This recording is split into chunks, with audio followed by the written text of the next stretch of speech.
आज की जो मैं कहानी लाया हूँ एक सच्ची कहानी है, जो ये बताती है कैसे छोटी सी लापरवाही, कैसे इंसान की छोटी सी भूल इतनी बड़ी गलती बन जाती है, इतनी बड़ी गलती में तब्दील हो जाती है कि जहाँ उसे अपनी जान से उस गलती की कीमत चुकानी पड़ती है।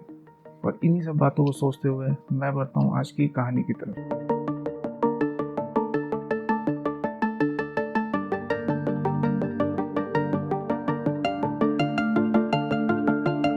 बात है 29 नवंबर साल 1900 अमेरिका की, और इसी दिन था थैंक्सगिविंग। और इसी थैंक्सगिविंग को देखते हुए, इसी त्यौहार को देखते हुए एक गेम रखा जाता है अमेरिका में। रग्बी का गेम रखा जाता है अमेरिका की दो राइवल टीम्स के बीच में, जो थी स्टैनफोर्ड कार्डिनल्स और कैलिफोर्निया गोल्डन बियर्स। इन दोनों के गेम को द बिग गेम भी कहा जाता था, क्योंकि जिस प्रकार लोगों के प्रति इस गेम को लेकर दीवानगी थी, इस गेम को लेकर जोश था, दूर दूर से लोग इस मैच को देखने आते थे। हर कहीं जहाँ ये मैच होता था स्टेडियम भर जाते थे, और इतना बड़ा गेम बनता था, इसलिए इसे द बिग गेम का नाम भी हासिल था।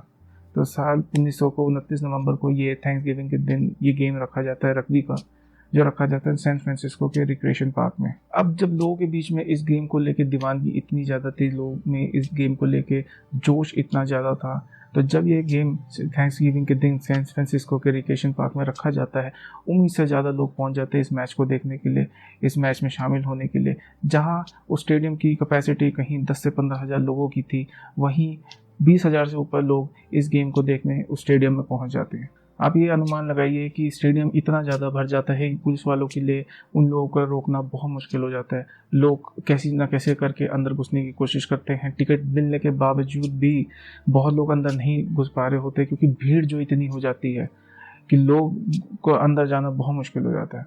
वहाँ पुलिस लगी थी, police law and order maintain करने की कोशिश कर रही थी, क्योंकि लोग को संभालना बहुत मुश्किल हो गया था, ऐसी दीवानगी थी इस मैच की। अब अगर हम टिकट की बात करें, इस मैच का टिकट उस समय सन 1900 में $1 का था।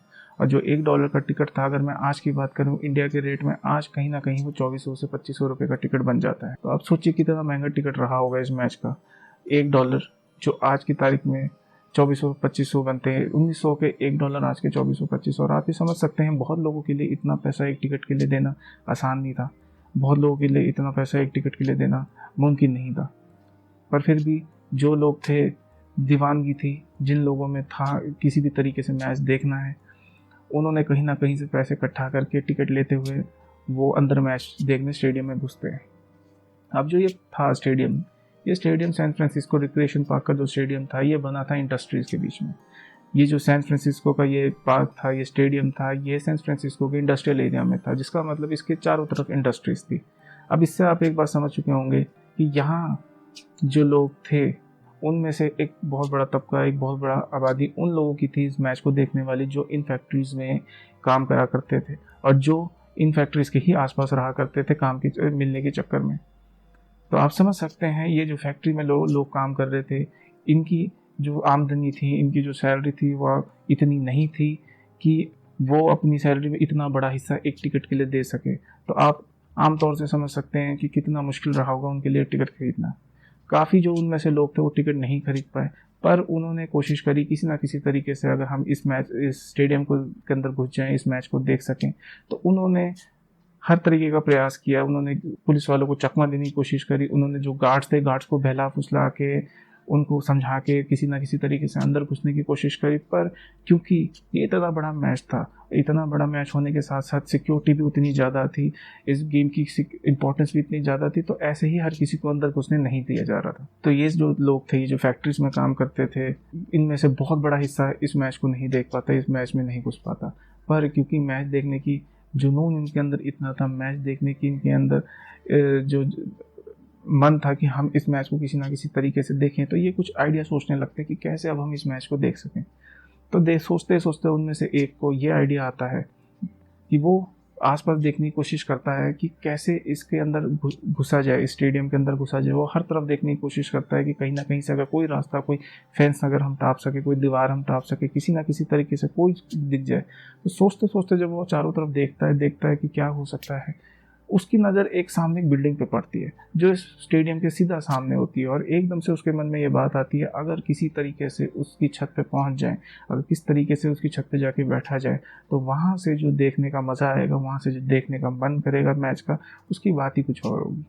और जैसे ही ये बात वो जोश में, जैसे ही उसके अंदर ये बात का आइडिया आता है, वो जोश में जैसे मुंह से उसके बात निकल जाती है कि मैं चला उस फैक्ट्री की तरफ, छत से मजा आएगा मैच को देखने का। तो इसी बात को जब 4 लोग उसके आसपास वाले सुनते हैं, उनके मन में भी एकदम से एक, आप कह सकते हैं, एक उमंग उठती है, एक लहर उठती है कि हाँ यार ये बात तो बहुत सही है, अगर हम वहाँ पहुँच सके, उस छत पर पहुँच सकें, तो ये मैच देखने का जो मज़ा आएगा वो स्टेडियम से भी बढ़ के होगा।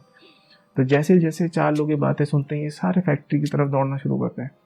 उनको दौड़ता देख कुछ देखा देखी में उनके पीछे लग जाते कि ये देखो ये कहाँ जा रहे हैं, क्योंकि उन्हें भी पता था जो भी कुछ कर रहे हैं कि मैच देखने के लिए कर रहे हैं, और देखा देखी में वो लोग भी उनके पीछे पीछे सीधा पहुंच जाते हैं सामने वाली बिल्डिंग की तरफ।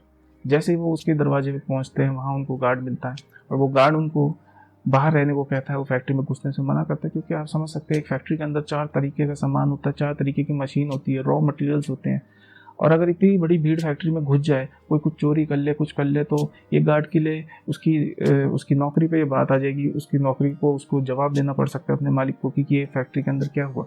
तो वो उन लोगों को रोकने की कोशिश करता है, वो उन लोगों को कहता है कि आप इधर नहीं आइए, ये सही जगह नहीं है, बहुत सामान पड़ा है, बहुत खतरा है, अंदर 4 तरीके का काम चल रहा है, आप इस फैक्ट्री में नहीं आइए।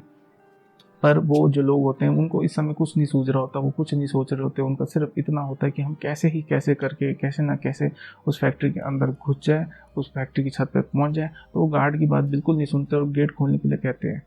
इसी बीच जब गार्ड बाहर देखता है और उसको समझ आता है ये भीड़ जो है मेरे बस की नहीं है काबू करना, तो कहीं ना कहीं वो गार्ड जो लोग होते हैं, बहुत लोगों को उनमें से जानता भी होता है।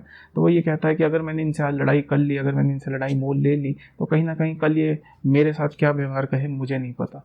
तो वो वहाँ से चुपचाप गेट खोल देता है, पर अपनी जिम्मेदारी होने के नाते वो वहाँ कुछ और तरीका ढूंढने की कोशिश करता है कि अगर इनको मैं कैसे न कैसे बाहर निकाल दूँ और मेरा नाम भी ना आए सामने।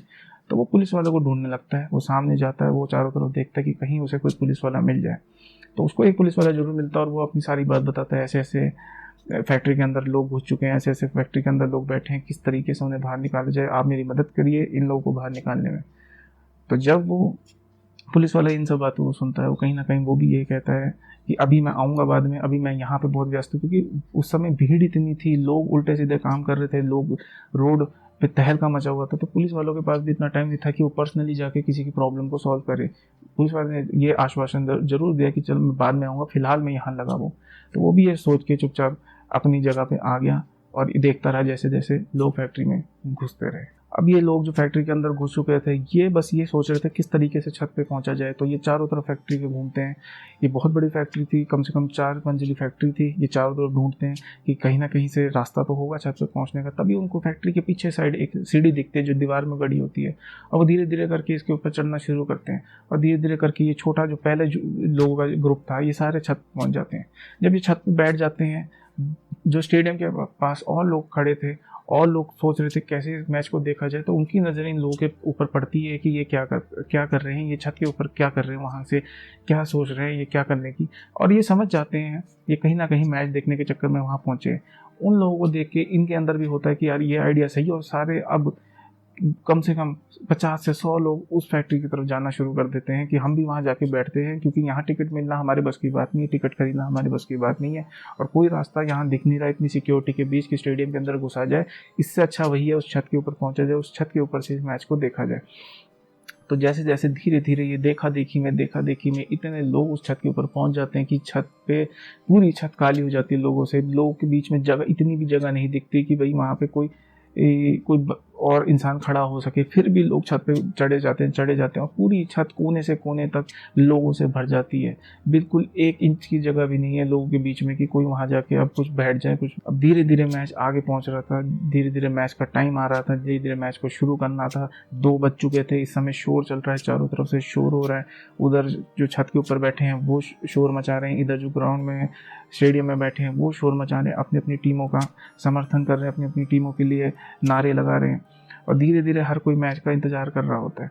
अब इस जो ये फैक्ट्री थी जिसके ऊपर ये सारे लोग बैठे थे, नीचे 2 वर्कर्स क्लेरेंस और इग्नेस अपने काम में लगे हुए थे, और वो जब इन चीज़ों को देख रहे थे उनके समझ में नहीं आ रहा था ये गार्ड ने इनको अंदर आने कैसे दिया। क्योंकि उन्होंने आपस में बात करते हुए ये बात कही कि आज यहाँ काम चल रहा है, यहाँ पे इतना सब अंदर काम फैला हुआ है, ये आ कैसे गए, ये तो बंद भी नहीं है, ये फैक्ट्री तो आज चल रही है। दरअसल जो वो फैक्ट्री थी वो पैसिफिक ग्लास वर्क फैक्ट्री थी, और ये एक ग्लास बनाने की फैक्ट्री थी। इस फैक्ट्री के अंदर ग्लास से बनी हुई चीज़ें, बॉटल्स, जार्स, ऐसी ऐसी चीज़ें बनाई जाती थी। उस दिन वो फैक्ट्री वर्किंग में थी, क्योंकि ऊपर से मालिक का ऑर्डर आया था, अगले हफ्ते से काम शुरू होना था। दरअसल उस समय जो ग्लास बनता, जो उस समय की टेक्नोलॉजी थी, जो उस समय की जिस विधि थी ये बनाने की, उसमें क्या होता था कि भट्टी को तैयार करना पड़ता था ग्लास को पिघलाने के लिए। आज की तारीख में तो ये हमारे पास टेक्नोलॉजी इतनी है कि ये काम कुछ घंटों में हो जाता है, पर उस समय बहुत लंबा टाइम लगता था भट्टी को तैयार करने में, क्योंकि जो ग्लास है उसके लिए एक टेम्परेचर चाहिए होता था और उसी टेम्परेचर पे जाके ग्लास पिघलता था और तब उस पिघले से ग्लास से हम बॉटल वगैरह कुछ बना सकते थे। तो ये जो काम चल रहा था, एक हफ्ते से क्लैरेंस और इग्नेस अंदर लगे हुए थे भट्टी को तैयार करने में, उसके अंदर कोयला डालने में, उसको टेम्परेचर उसको बढ़ाने में, और ये बस काम निपटने ही वाला था। ये उस टेम्परेचर तक पहुंचने वाले थे, एक दो दिन का और काम था। अब ये भट्टी जो थी इसके अंदर वो कोयला डाल रहे थे, इस भट्टी के अंदर पाइप भी लगे थे जिसमें से तेल चलता था, जो भट्टी के अंदर जाके तेल छिड़काव होता था जिससे आग और भड़कती थी। तो ये लगे हुए थे क्लैरेंस और इग्नेस अपने काम में, और वो ये भी देख रहे थे कि ये छत पे चढ़े हुए हैं ये क्लैरेंस और इग्नेस, ये भी देख रहे थे किस तरीके से ऊपर शोर ही शोर आ रहा है छत की तरफ से। पर जो होने वाला था, जो आगे घटने वाला था, ये क्लैरेंस और इग्नेस ने कभी सोचा भी नहीं होगा कि ये छोटी सी चीज़, उन्होंने उस समय उस चीज़ पे ध्यान भी नहीं दिया कि ये छोटी सी चीज़ इतनी बड़ी बन जाएगी। उन्होंने कभी सोचा नहीं कि ये जो छत पे लोग बैठे हैं अब इनका अंजाम क्या होगा। तो क्लैरेंस और इग्नेस नीचे भट्टी में लगे हुए हैं, तापमान बढ़ा रहे हैं। इस समय जिस समय मैच शुरू होना था, कहीं ना कहीं भट्टी का टेम्परेचर जो था भट्टी के अंदर 3000 डिग्री सेल्सियस था, और जो भट्टी की बाहर का सरफेस था, जो बाहर की कवरिंग का सरफेस था, वो कहीं ना कहीं 500 डिग्री सेल्सियस था। इस भट्टी के अंदर ग्लास का जो सामान डाला था पिघलाने के लिए, वो कहीं ना कहीं 14 टन था। 14 टन पिघला हुआ ग्लास उसके अंदर बनाया जा रहा था। ऐसे ही धीरे धीरे घड़ियाँ समाप्त होती हैं और 2:30 बज चुके होते हैं। वहाँ जो रेफरी है वो बेल बजा देता है, सीटी बजा देता है मैच शुरू होने की, और यहाँ ही मैच शुरू हो जाता है।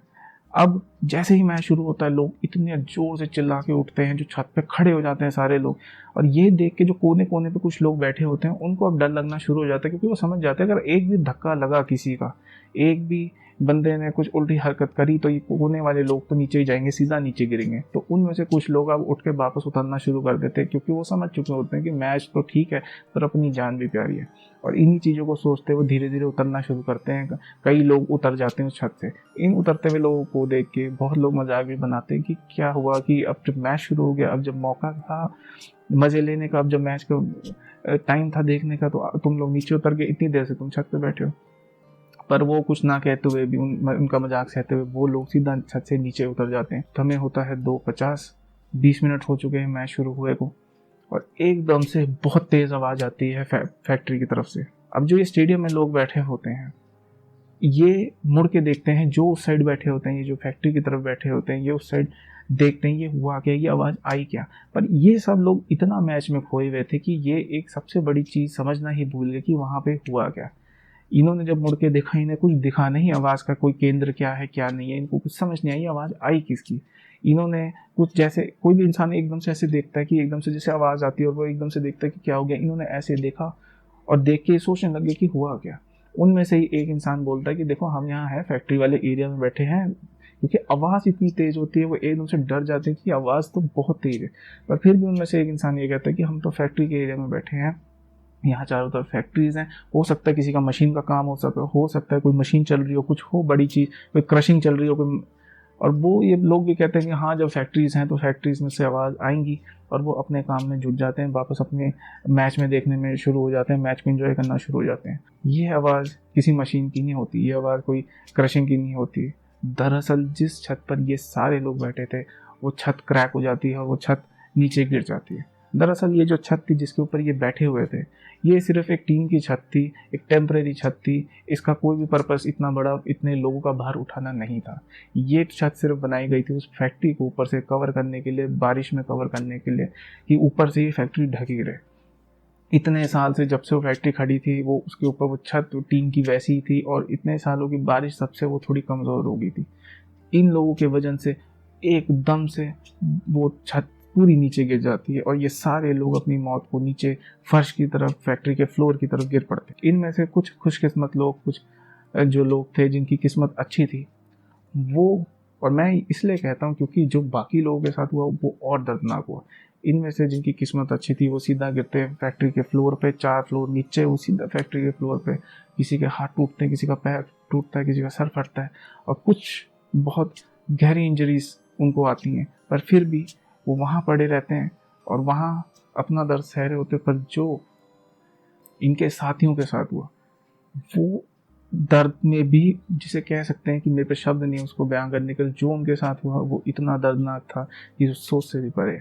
जो सेंटर में बैठे होते हैं छत के, उसके सीधा नीचे वो भट्टी होती है जिसके बारे में बताया, जिसका तापमान 3000 डिग्री सेल्सियस था उसके अंदर का, जिसका बाहर का टेम्परेचर था 500 डिग्री सेल्सियस। ये सारे जो बीच में जो लोग बैठे होते हैं वो सीधा उस भट्टी के ऊपर गिरते हैं। मान लो जैसे कि कोई गर्म तवे के ऊपर कुछ चीज़ गिर जाए, कोई चींटी के जैसे कोई चींटी गर्म तवे पे गिर जाए ऐसे।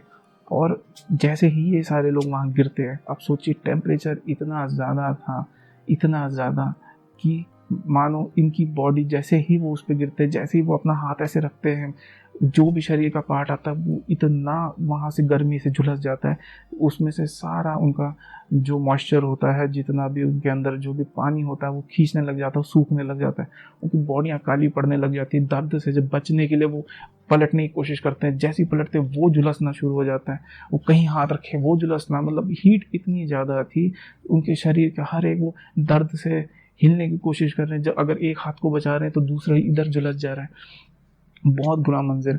और देखते ही देखते सारे लोग तड़प रहे हैं। जैसे कंपैरिजन में आप सोच के देखिए, इतनी गर्म चीज़ के ऊपर है, अगर कोई हम छोटा सा चींटी गिर जाए या एक पानी की बूंद गिर जाए तो क्या हाल होता है।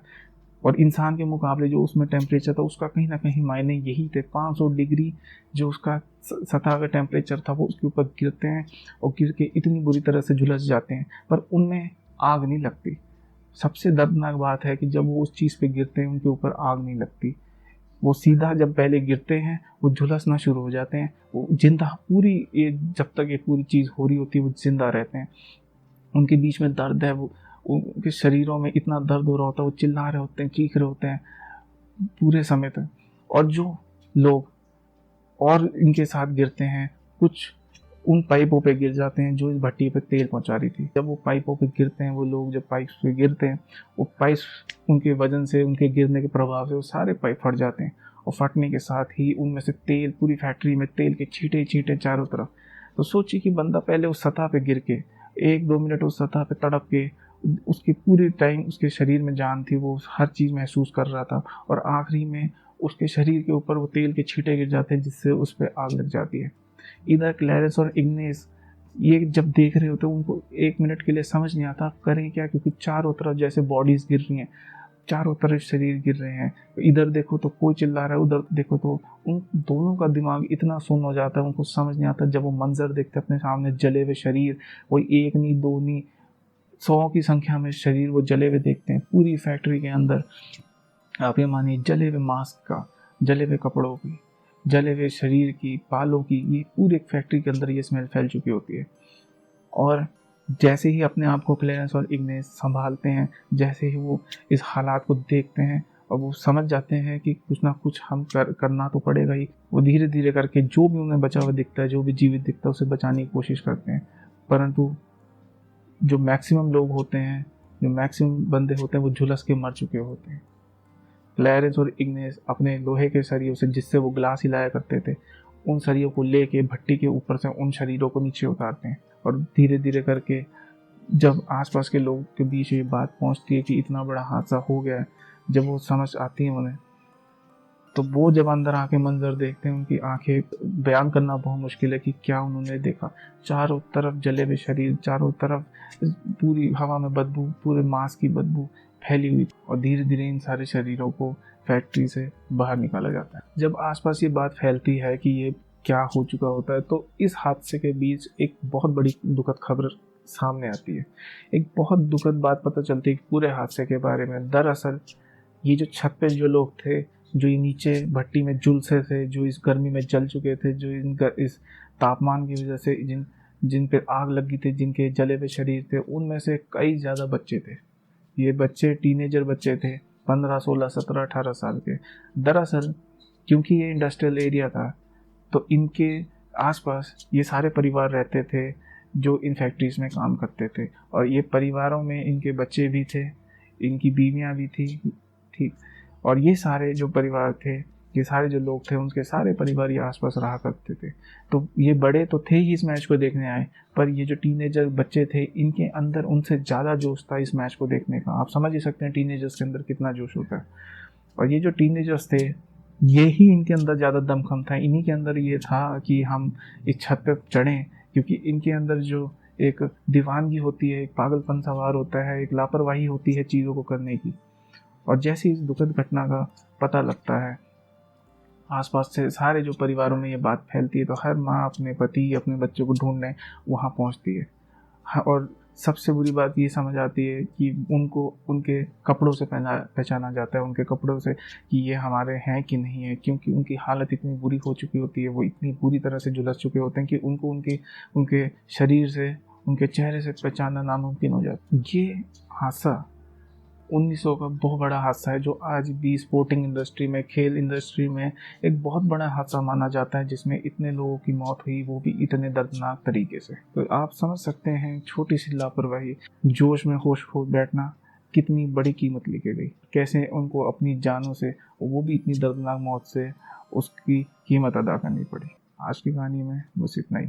अगर आप ऐसी ही और कहानियाँ जानना चाहते हैं तो मेरे इस चैनल डार्क डीप स्टोरीज़ को सब्सक्राइब करिए और नोटिफिकेशन को ऑल सेलेक्ट करिए, ताकि आपको मेरी आने वाली हर एक वीडियो का पता लगता रहे, हर एक वीडियो की नोटिफिकेशन मिलती रहे।